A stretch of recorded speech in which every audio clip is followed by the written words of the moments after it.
Assalamualaikum warahmatullahi wabarakatuh. Halo anak-anak, bagaimana kabarnya? Mudah-mudahan kita tetap dalam lindungan Allah Subhanahu wa Ta'ala.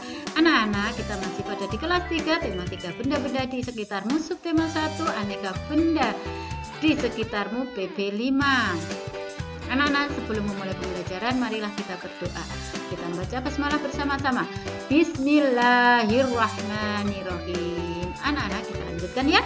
Kompetensi dasar kita hari ini adalah PPKN dengan kompetensi dasarnya memahami makna simbol sila-sila Pancasila dalam lambang negara Garuda Pancasila dan di kehidupan sehari-hari. Dengan tujuan pembelajaran, dengan melakukan musyawarah, siswa dapat menceritakan pengalamannya melakukan musyawarah. Pada pembelajaran sebelumnya kita telah belajar musyawarah untuk mengurangi plastik, penggunaan plastik ya. Sekarang kita akan belajar tentang bahan pembentuk benda. Setiap bahan pembentuk benda mempunyai sifat yang khas. Perhatikan lingkungan kelas dan sekolahmu. Sebutkan bahan yang biasa digunakan untuk membuat tempat sampah. Biasanya apa ya? Iya, ada yang plastik, ada yang kayu, bahkan logam seperti aluminium dapat dibuat untuk tempat sampah. Sekarang perhatikan tempat sampah di kelasmu. Terbuat dari apakah tempat sampah di kelasmu? Ya, apakah jumlahnya mencukupi? Apakah anak-anak sudah mempunyai kesadaran dalam membuang sampah di tempatnya? Yo, ini karena kalian masih di rumah, kalian perhatikan apakah di rumahmu punya tempat sampah? Apakah semuanya bisa membuang sampah di tempat sampah? Ya, perhatikan baik-baik.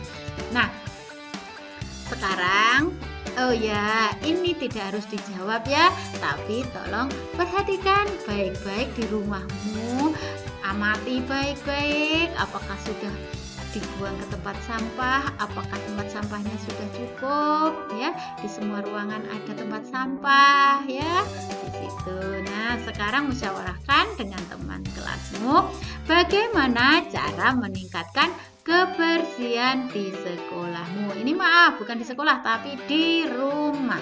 Jadi kata sekolah ganti di rumah. Tuliskan hasil musyawarah dengan keluargamu. Nah, untuk meningkatkan kebersihan di rumah, apa yang keluargamu lakukan ya? Kira apa ya yang dilakukan? Silahkan menulisnya di sini. Ini Bu Kolit hanya membantu mungkin. Saya bagian menyapu, ibu mencuci baju, kakak menata buku. Nah, misalkan seperti itu pembagian tugas supaya di rumah itu bersih. Oke, kita lanjutkan. Ingatlah kembali saat melakukan musyawarah bersama saudara-saudaramu. Kemudian jawablah pertanyaan di bawah ini. Apakah setiap anak boleh memberikan pendapatnya saat musyawarah? Pasti boleh. Jadi jawabnya boleh. Mengapa kita harus memberikan pendapat saat musyawarah? Supaya permasalahan cepat selesai. Supaya permasalahan cepat selesai. Nomor 3, apa yang terjadi jika hanya 1 atau 2 orang yang memberikan pendapat? Permasalahan kemungkinan lambat terselesaikan. Saya ulangi, jika hanya 1 atau 2 orang yang memberikan pendapat, maka permasalahan lambat atau lama atau sulit diselesaikan. Nomor 4, apakah kita boleh memaksakan pendapat saat musyawarah? Boleh tidak memaksakan pendapat? Tidak boleh ya. Kalau ada pendapat berbeda, kita harus menghargainya. Kalau keputusannya akhir musyawarah itu ternyata berbeda dengan pendapat kita harus melaksanakannya. Jadi apapun hasil musyawarah, kita harus melaksanakan.